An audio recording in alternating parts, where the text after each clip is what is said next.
12 крупнейших вузов России приехали в республику на международную межвузовскую образовательную выставку.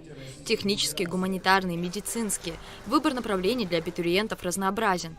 На открытии выставки посол Российской Федерации в Абхазии Михаил Шургалин отметил, что подобное мероприятие обязательно принесет пользу абхазской молодежи. Мы желаем этому мероприятию всяческих успехов. И особенно надеемся, что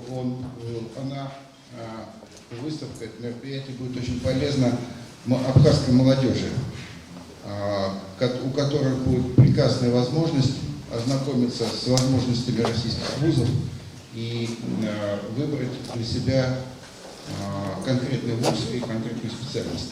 Абитуриентов из Абхазии готовы принять такие университеты России, как Московский автомобильно-дорожный технический университет, Санкт-Петербургский университет промышленных технологий и дизайна, Российский гуманитарный университет и Экономический университет имени Плеханова.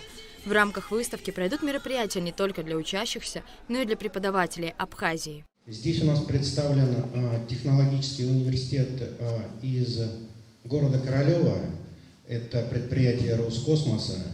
И я думаю, что они познакомят преподавателей с современными методами ведения образовательного процесса, используя компьютерные технологии. У нас здесь представлен Московский автомобильно-дорожный университет, который сможет и сегодня презентовать свою работу и сможет, кроме этого, еще не в рамках уже выставки, а на полях выставки 4 и 5 ноября провести презентацию для учащихся школ Сухума и Гудаута и познакомиться со своей работой. Дмитрий Федотов также анонсировал проведение в Сухуме международной олимпиады для поступающих в финансовый университет при правительстве России, победителям которой предоставится право быть зачисленным в вуз на бюджетные места по квоте. Олимпиада состоится 2 ноября. Секретарь Совета безопасности Абхазии Сергей Шамба отметил всю важность выбора профессий для молодых людей и подчеркнул, что республике нужны квалифицированные кадры.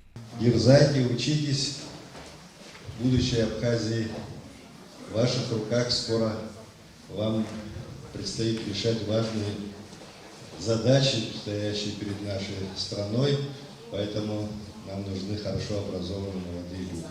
Даур Кова, министр культуры Абхазии, выразил благодарность Дому Москвы, Россотрудничеству и представителям вузов, которые приехали в Абхазию, и пожелал успеха всем учащимся. Действительно такой уникальный шанс для нашей молодежи, которая здесь присутствует и еще в течение этих 3 дней будут сюда приходить, когда появляется возможность выбора, посмотреть, осознать, понять, что будет лучше. Министр просвещения и языковой политики Инал Габлия отдельно подчеркнул всю важность проведения межвузовской выставки, благодаря которой абитуриенты из Абхазии смогут, не выезжая за пределы республики, ознакомиться с программами вузов России и выбрать будущую профессию.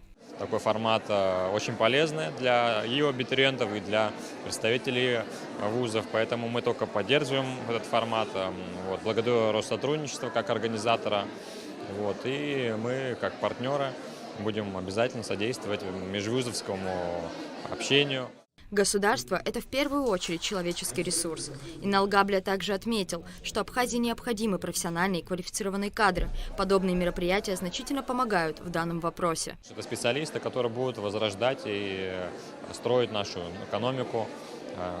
Это инженеры, IT-специалисты. Мы активно сейчас развиваем сотрудничество с федеральной территорией Сириус.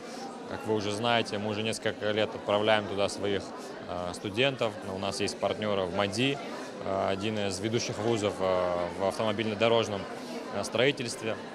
Поэтому мы активно содействуем тому, чтобы наши ребята получали лучшее образование на территории Российской Федерации. После официальной части мероприятия для присутствующих выступил детский танцевальный ансамбль «Кудры» и победительница конкурса «Молодые голоса» Мария Истомина.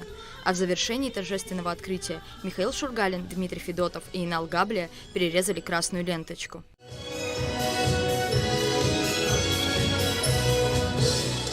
Организаторами выставки выступают представительство Россотрудничества в Абхазии, посольство Российской Федерации в Республике Абхазия, Министерство просвещения и языковой политики и Московский культурно-деловой центр «Дом Москвы». Рада Чачава, Алексей Баструков, Абхазское телевидение.